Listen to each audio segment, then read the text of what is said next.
إن الذين قالوا ربنا الله ثم استقاموا تتنزل عليهم الملائكة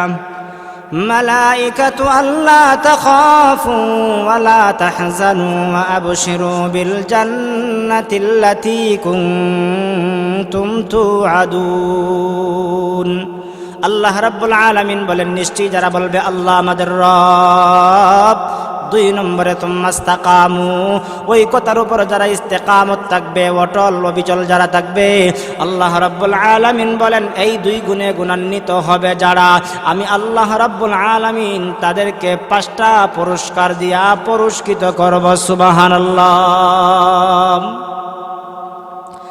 এক নাম্বার হলো ইন্নাল্লাযীনা ক্বালু রাব্বুনাল্লাহ। রবের ব্যাখ্যা মুফাসসিরিনে কেরাম বিভিন্নটা করেছেন। অনেক ব্যাখ্যার মধ্যে একটা ব্যাখ্যা হলো রব এমন একজন সত্তা যিনি কোনো বস্তুকে ধীরে ধীরে ক্রমান্বয়ে আস্তে আস্তে যথাস্থানে মানজিলে মাকসাদের মধ্যে পৌঁছে দেন, তিনি হলেন একমাত্র রব আল্লাহ। আজকে তো নাস্তিকের বাচ্চারা আল্লাহকে রব বলে স্বীকার করেই না। নাস্তিকরা বলে আসমান এমনি এমনি হয়ে গেছে, জমিন এমনি এমনি হয়ে গেছে, পাহাড় পর্বত এমনি এমনি হয়ে গেছে, মানুষও বলে এমনি এমনি হয়ে গেছে। কিন্তু নাস্তিকরা যতই বলে না কেন, আসমান এমনি এমনি হয় নাই, আসমান বানানেওয়ালা একজন আছেন আমার আল্লাহ। জমিন বা এমনি এমনি হয় না, জমিন বানানেওয়ালা একজন আছেন, তিনি হলেন আমার আল্লাহ রব। পাহাড় পর্বত এমনি হয় নাই, পাহাড় পর্বত বানানেওয়ালা একজন আছেন, তিনি হলেন আমার আপনার রব একমাত্র আল্লাহ। ইমামে আজম আবু হানিফা রহমতুল্লাহি আলাইহির জামানায় এরকম ভাবে নাস্তিকের আবির্ভাব হলো। নাস্তিক বলতেছে আসমান এমনি এমনি হয়ে গেছে, জমিনও এমনি এমনি হয়ে গেছে, পাহাড় পর্বত এমনি এমনি হয়ে গেছে। ইমামে আজম আবু হানিফা রহমতুল্লাহি আলাইহি বিচক্ষণ একজন আলেম ছিলেন, একজন ফকিহ ছিলেন, আল্লাহ তাআলার প্রিয় একজন ব্যক্তি ছিলেন। তিনি বললেন না না, আসমান এমনি এমনি হয় নাই, পাহাড় পর্বত এমনি এমনি হয় নাই, মানব দানব এমনি এমনি হয় নাই, সব কিছুর বানানেওয়ালা একজন আছেন, তিনি হলেন আমার আপনার রব একমাত্র আল্লাহ। নাস্তিককে যতই বোঝানো হয় নাস্তিক বুঝতে রাজি না, নাস্তিককে যতই বলা হয় নাস্তিক সেটা মেনে নিতে পারে না। নাস্তিককে বললেন, ও নাস্তিক, আল্লাহ আছেন, রব আছেন, এটা বিশ্বাস করো। নাস্তিক মানতে রাজি নয়। ইমামে আজম আবু হানিফা রহমতুল্লাহি আলাইহি বললেন, তাহলে তোমার সঙ্গে বহসে বসা দরকার। দিন তারিখ ঠিক করা হয়ে গেল, বলে আগামীকাল অতটার সময় ওই জায়গায় উপস্থিত হইবা। দেখা যায় নাস্তিক সময় মতো চলে আসছে। ইমামে আজম আবু হানিফা রহমতুল্লাহি আলাইহি সময় মতো আসতে পারেন নাই। আসার পথে রাস্তার মধ্যে একটা নদী ছিল, নদীটা পার হতে দেরি হয়ে গেছে। ইমামে আজম আবু হানিফা রহমতুল্লাহি আলাইহি বলেন, আমি কিছুক্ষণ পরে আসলাম, আসার পরে আমি তাকে জিজ্ঞাসা করলাম, আমি তো এই মুহূর্তে আসছি। ওই নাস্তিক বলতেছে, না না, তুমি তো সময় মতো আসতে পারো নাই। ইমামে আজম আবু হানিফা রহমতুল্লাহি আলাইহি কত বড় বিচক্ষণ একজন ব্যক্তি ছিলেন। তিনি বললেন, কেন আমার দেরি হয়েছে এই কথাটা একবার শুনুন, আপনি আমার সঙ্গে বাহাস করতে হবে না। ইমামে আজম আবু হানিফাকে এবার জিজ্ঞাসা করে, কেন আপনার দেরি হয়েছে, লেট হয়েছে, এবার আপনি বলুন। ইমামে আজম আবু হানিফা রহমতুল্লাহি আলাইহি বলেন, আমি আসার পথে একটা নদী ছিল, নদীর মধ্যে কোনো নৌকা ছিল না, কোনো ব্রিজ ছিল না, আমি কিভাবে পার হব আমি চিন্তার মধ্যে পড়ে গেলাম। হঠাৎ দেখতে পাইলাম নদীর পাড়ের মধ্যে একটা গাছ দেখা যায়, ওই গাছটা দেখলাম হঠাৎ করে এমনি এমনি কাটা হয়ে গেছে। এরপরে দেখতে পাইলাম এমনি এমনি তক্তা হয়ে গেছে। এরপরে কিছুক্ষণ পরে দেখতে পাইলাম মানুষ নাই, মাঝি মাল্লা নাই, কেউ নাই, এমনি এমনি একটা নৌকা হয়ে গেছে, নৌকা হয়ে গেছে। কিছুক্ষণ পরে দেখতে পাইলাম মাঝি নাই, নৌকাটা এপার থেকে ওপারে চলে আসছে, আমি তো এই জন্য লেট হয়ে গেছে। এইবার নাস্তিক ডাক দিয়া বলতেছে, গাছ এমনি এমনি কাটতে পারে না, গাছ কাটার জন্য একজন ব্যক্তির প্রয়োজন, তক্তা এমনি এমনি হয় না, মেইরের প্রয়োজন, করাতের প্রয়োজন, নৌকা এমনি এমনি হয় না, লোহা লক্করের প্রয়োজন, হাতুড়া বাড়াইলের প্রয়োজন, এমনি এমনি হয় না, এমনি এমনি নৌকা হতে পারে না, এপার থেকে ওপারে নৌকা এমনি আসতে পারে না, একজন মাঝির প্রয়োজন। ইমামে আজম আবু হানিফা রহমতুল্লাহি আলাইহি বিচক্ষণ ব্যক্তি, তিনি বলেন, ওরে নাস্তিক, তাহলে এবার এখান থেকেই তুমি তোমার জবাবটা নিয়ে নাও, তোমার আর আমার সঙ্গে বহস করতে হবে না। একটা গাছ, সাধারণ একটা গাছ যদি এমনি এমনি কাটা না হতে পারে, একটা গাছ থেকে যদি তক্তা এমনি এমনি না হতে পারে, একটা তক্তা থেকে যদি এমনি এমনি নৌকা না হতে পারে, একটা নৌকা যদি এমনি এমনি এপার থেকে ওপারে না আসতে পারে, তাহলে এবার তুমি জেনে রাখো, বিশাল আসমান, আল্লাযী খালাকা সাবআ সামাওয়াতিন তিবাকা ওয়াল জিবালা আওতাদা আলাম নাজআলিল আরদা মিহাদা ওয়া খালাকনাকুম আজওয়াজা। জোড়া জোড়া মানুষ এমনি এমনি হয় না, জমিন এমনি এমনি হয় না, পাহাড় পর্বত এমনি এমনি হয় না, সব কিছুর যিনি বানানেওয়ালা তিনি হলেন আমার আপনার রব, একমাত্র আল্লাহ। এবার নাস্তিক এখান থেকে শিক্ষা গ্রহণ করতে পারলো, বুঝতে পারলো, বুঝা ওই নাস্তিক বলতে আরম্ভ করেছে, তাহলে ঠিক আছে, কোনো অসুবিধা নাই। আমি কি করলাম, এই মুহূর্তে আমি নাস্তিকতা থেকে ফিরে এসে আমি কালেমা পড়লাম, মুসলমান হয়ে গেলাম। মুসলমান হয়ে ইমামে আজম আবু হানিফার কাছে সে এবার ভালো হয়ে গেল। এই কথার দ্বারা এটাই প্রমাণ হয়, আল্লাহ যে বললেন ইন্নাল্লাযীনা ক্বালু রাব্বুনাল্লাহ, নিশ্চয়ই রব হলেন তিনি যিনি সব কিছুর প্রতিপালক। অতএব আমরা রবকে আল্লাহ বলে স্বীকার করব, আল্লাহকে রব বলে স্বীকার করব। এই কথার উপর ইস্তেকামত থাকতে হবে। সুম্মা ইস্তাকামু, এই কথার উপরে অটল থাকতে হবে, অবিচল থাকতে হবে। যদি অটল থাকতে পারি, অবিচল থাকতে পারি, ওই কথাটাকে আঁকড়ে ধরতে পারি, মজবুত করে ধরতে পারি, যতই বাধা বিপত্তি আসুক না কেন, যতই নির্যাতন আসুক না কেন, যতই কষ্ট আসুক না কেন, সব কিছুকে পিছনে ফেলে যদি আমরা ওই কথার উপর, ইসলামের উপরে, দ্বীনের উপরে অটল অবিচল থাকতে পারি, মুসিবত আসতে পারে, নির্যাতন আসতে পারে, কষ্ট আসতে পারে, সব কিছুকে পিছনে ফেলে অটল থাকতে পারলে আল্লাহর পক্ষ থেকে 5টা পুরস্কারে পুরস্কৃত হইয়া আল্লাহর তরি জান্নাতের মেহমান হয়ে যাব। তাহলে আমাদেরকে 1 নম্বরে ইন্নাল্লাযীনা ক্বালু রাব্বুনাল্লাহ, আল্লাহকে রব বলে স্বীকার করতে হবে। 2 নম্বরে সুম্মা ইস্তাকামু, ওই কথার উপর ইস্তেকামত থাকতে হবে, অটল অবিচল থাকতে হবে। যদি অটল অবিচল থাকতে পারি, 1 নম্বরের পুরস্কার কি? আল্লাহ তাআলা বলেন, তাতানাজ্জালু আলাইহিমুল মালাইকা, আল্লাহ রাব্বুল আলামিন ওই 2 গুণ বর্জনকারী বান্দা আর বান্দির কাছে আল্লাহ রাব্বুল আলামিনের পক্ষ থেকে রহমতের ফেরেশতা পাঠায়া দিবেন। কোন সময় পাঠাইবেন? তার মৃত্যুর সময়, সকরাতের সময়। আজকে আমরা ফেরেশতা দেখি নাই, কিন্তু ফেরেশতাকে 3 সময় দেখা যাবে। এর মধ্যে একটা হলো দুনিয়াতে মৃত্যুর সময় আমরা ফেরেশতাকে স্বচক্ষে দেখতে পাইব। 2 নম্বরে কবরে, 3 নম্বরে আখিরাতে আমরা হাসরের ময়দানে জান্নাতে যাওয়ার পরে, অথবা জাহান্নামে যদি যায়, জাহান্নামীরা জাহান্নামে যাওয়ার পরে দেখতে পারবে। কিন্তু ফেরেশতা যখন এই মৃত্যুর সময়, সকরাতের সময়, মুমূর্ষ অবস্থায় ফেরেশতা আসবে, আইসা কি বলবে? আল্লাহ তাখাফু, ও বান্দা, তোমার কোনো ভয় নাই, তোমার কোনো চিন্তা নাই, তোমার কোনো টেনশন নাই, তোমার কোনো পেরেশানি নাই। কেন পেরেশানি নাই? তুমি তো হায়াতের জিন্দেগিতে আল্লাহ তাআলাকে রব বলে স্বীকার করেছ, ওই কথার উপর ইস্তেকামত ছিলা, অটল অবিচল ছিলা। অবিচল থাকার কারণে আল্লাহ তাআলা তোমার জিম্মাদার বানাই আমাদেরকে পাঠাইছেন। অতএব আমরা তোমার সঙ্গে আছি, তোমার কোনো ভয় নাই, তোমার কোনো চিন্তা নাই, তোমার কোনো টেনশন নাই। এবার বান্দার জানটা কবজ করার জন্য মালাকুল মউত আজরাইল আসবে। আজরাইলের সঙ্গে আল্লাহ তাআলার পক্ষ থেকে আরো 500 ফেরেশতা আইসা তার জানটা কবজ করে নিবে। আল্লাহওয়ালার জানটা এরকম ভাবে কবজ করা হয়ে যাবে। আল্লাহওয়ালার জানটা নেওয়ার সময় কি বলা হবে? হাদিসে পাকের মধ্যে এসেছে, বিশ্বনবী মুহাম্মদ সাল্লাল্লাহু আলাইহি ওয়াসাল্লাম বলেন, একজন আল্লাহওয়ালার জান কবজ করার সময় এবার মালাকুল মউত তার হাতের দিকে প্রবেশ করতে চাইবে, হাত বাধা দিয়ে বলবে না না, হাত দিয়া প্রবেশ করতে দিব না। ওই হাত দিয়া কোনোদিন অন্যায় কাজ করে নাই, হাত দিয়া কোনোদিন কার উপরে কোনো জুলুম করে নাই, ওই হাত দিয়া এই লেইকা কাউকে কোনো সাক্ষী দেয় নাই, অতএব হাত দিয়েও তোমাকে প্রবেশ করতে দিব না, তুমি চলে যাও অন্য কোনো অঙ্গ প্রত্যঙ্গের দিকে। এবার মালাকুল মউত পায়ের দিকে চলে যাবে, পা ডাক দিয়া বলবে না না না, ওই পা দিয়েও প্রবেশ করতে দিব না।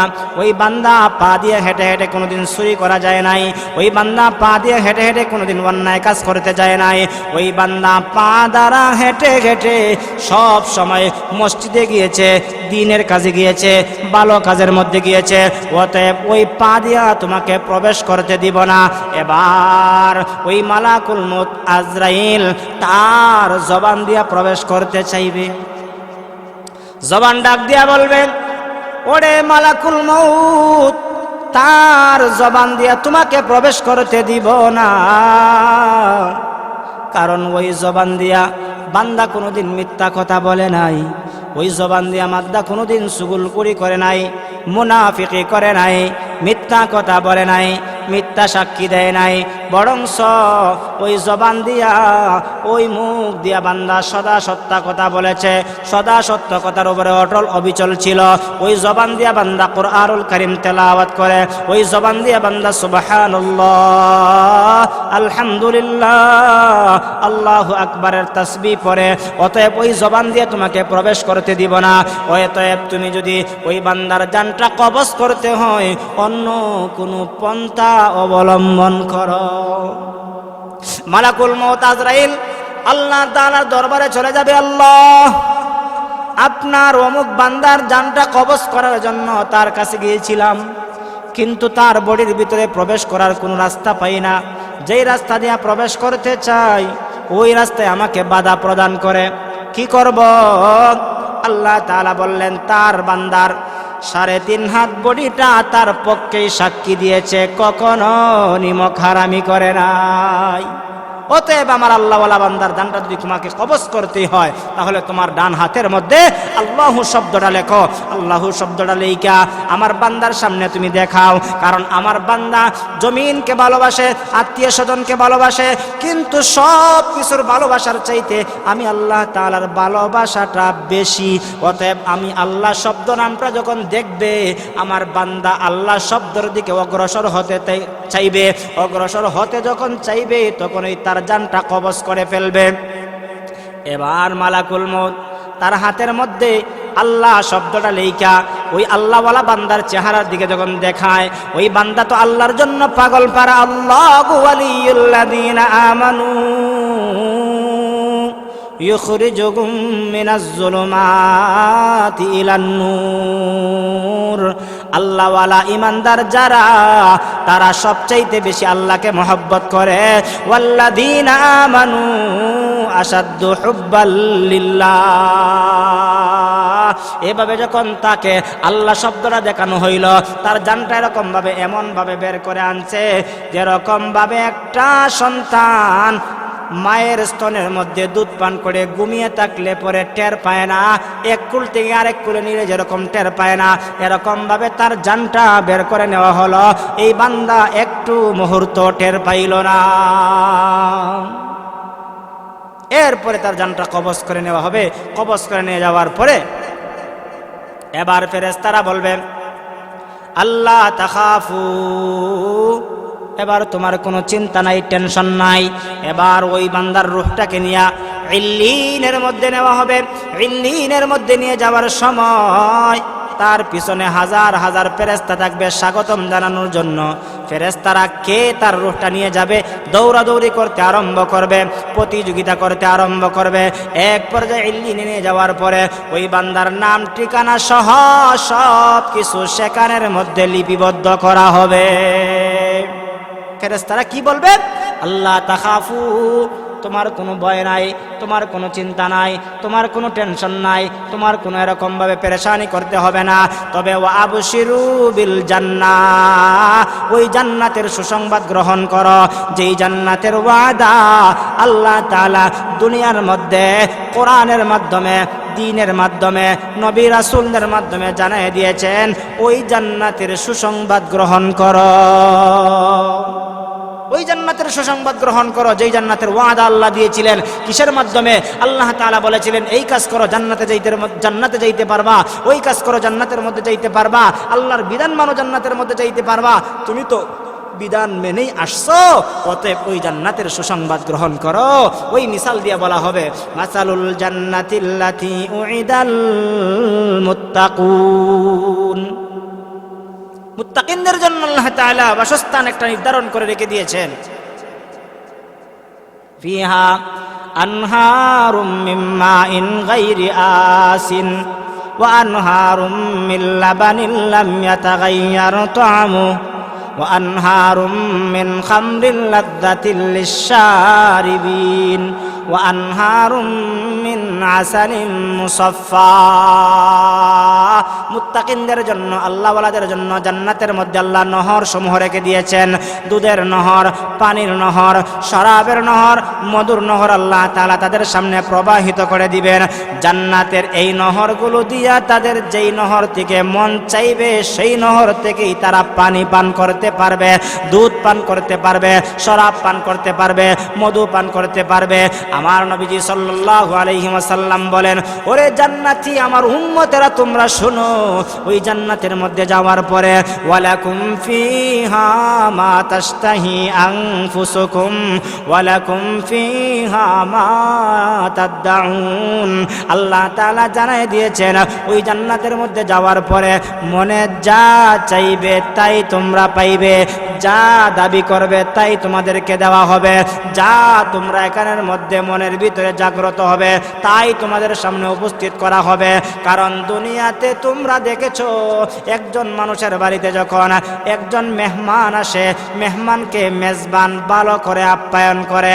আল্লাহ বলেন জান্নাতীরা জান্নাতে আসার পর আমি আল্লাহ মেজবান হইয়া আমার ওই সমস্ত জান্নাতি বান্দা বান্দীদেরকে মেহমানদারি করাইয়া দিব। সুবহানাল্লাহ। ওই জান্নাতের সুসংবাদ গ্রহণ করো যেই জান্নাতের ওয়াদা আল্লাহ দিয়েছিলেন, ওই জান্নাতের কথা তুমি স্মরণ করো যেই জান্নাতের মধ্যে মনে যা চাইবে তা তোমাকে দেওয়া হবে। ওই জান্নাতের সুসংবাদ গ্রহণ করো যেই জান্নাতের মধ্যে তুমি যা দাবি করবে তা তোমাকে দেওয়া হবে। আর ওই জান্নাতের মধ্যে দেওয়ার পরে মেহমানদারি করাইবেন আল্লাহ, আল্লাহ তাআলা মেহমানদারি করাইবেন নিজে মেজবান হইয়া। অতএব আল্লাহর হাতের মেহমানদারি আমরা আল্লাহ তাআলার হাতে আমরা মেজবানি করাইয়া আমরা মেহমান হয়ে জান্নাতের মধ্যে যাইতে চাই। আল্লাহ রাব্বুল আলামিন যেন আমাদের সবাইকে আল্লাহ তাআলার গোলামি করে, আল্লাহ তাআলার ইবাদত করে হায়াতের জিন্দেগি কাটাইয়া ওই জান্নাতের মধ্যে যাওয়ার মতন, জান্নাতের মধ্যে দাখিল হওয়ার মতন তৌফিক দান করেন। সবাই বলে আমিন। ওয়া আখির দাওয়ানা আনিল হামদুলিল্লাহি রাব্বিল আলামিন। আমরা সংক্ষেপে দোয়া করে নেই, আমরা সবাই দোয়ার মধ্যে শরীক হই। আল্লাহুম্মা আমিন। রব্বানা যালামনা আনফুসানা ওয়া ইল্লাম তাগফির লানা وترحمنا لنكونن من الخاسرين. اللهم إنا نسألك الهدى والتقى والعفاف والغنى. اللهم رب ارحمهما كما ربياني صغيرا. يا أرحم الراحمين يا أكرم الأكرمين. এই মুহূর্তে আমরা যা আলোচনা করলাম সমস্ত আলোচনাগুলোকে তুমি কবুল আর মঞ্জুর ফরমাও। ইয়া আরহামার রাহিমিন, আলোচনাকে জরিয়া বানাইয়া আমাদের প্রত্যেকের তামাম জিন্দেগির সমস্ত গুনাহকে মাফ করে দাও। ইয়া আল্লাহ, এখানের মধ্যে তোমার অনেক বান্দাগণ হাজির হয়েছে যাদের মা নাই, বাবা নাই, দাদা নাই, দাদি নাই, আত্মীয় স্বজন অনেক অন্ধকার কবরে আছে। ইয়া আল্লাহ, সমস্ত মুর্দেগানের কবরগুলোকে জান্নাতের টুকরা বানায়া দাও। ইয়া আল্লাহ, মা হারা সন্তান, বাবা হারা সন্তান যারা আমরা হাত বাড়াইছি, আমাদের প্রত্যেকের মা বাবার কবরগুলোকে জান্নাতের টুকরা বানায়া দাও। আমি একজন এতিম সন্তান, জন্মের কিছুদিন পরে আমার বাবা দুনিয়া থেকে বিদায় হয়ে গেছে। আজকে যদি আমার বাবা দুনিয়ায় থাকতো কত না আনন্দ হইতো, কত না আমার বাবা খুশি হয়ে যাইত। আজকে আমার বাবা নাই, আমার বাবার মতন যাদের আরও যাদের মা বাবা নাই, আল্লাহ তাদের কবরের মধ্যে আযাব দিও না ইয়া আল্লাহ। তোমার কাছে ফরিয়াদ দরখাস্ত গো মালিক, আমার বাবার কবরটাকে জান্নাতের টুকরা বানায়া দাও রব্বুল আলামিন। আল্লাহ তাআলা মেহেরবানি করে আমার আম্মা এখনো জীবিত আছে, অসুস্থ মানুষ, সব সময় দোয়া চাই, সব সময় দোয়া করি আমার আম্মা হায়াতের মধ্যে বরকত দান ফরমাও ইয়া আরহামার রাহিমিন, ইয়া আকরামাল আকরামিন। মায়ের ছায়াটা সন্তানের উপর আরো দীর্ঘায়িত করে দাও ইয়া আল্লাহ। যেই মা নিজে না খাইয়া সন্তানের খাবারের ব্যবস্থা করেছে, যেই মা নিজে নতুন কাপড় পরিধান না কইরা সন্তানের নতুন কাপড়ের পরিধানের ব্যবস্থা করেছে, ইয়া আল্লাহ ওই মাকে তুমি অসুস্থতা দিয়ে পরীক্ষা করিও না ইয়া আল্লাহ। মার খেদমত করার তৌফিক দান ফরমাও। এখানের মধ্যে যারা মা হারা বাবা হারা, ইয়া আল্লাহ প্রত্যেকের মা বাবার কবরকে জান্নাতের বাগান বানায় দাও। আমার আম্মা সহ যাদের মা এখনো জীবিত আছে, মার খেদমত করার তৌফিক দান ফরমাও। ওয়াফাউযু আমরি ইলাল্লাহ, ইন্নাল্লাহা বাসীরুম বিল ইবাদ। ওয়া সালামুন আলাল মুরসালিন, ওয়ালহামদুলিল্লাহি রাব্বিল আলামিন। আমিন আমিন বিরহমাতিকা ইয়া আরহামার রাহিমিন।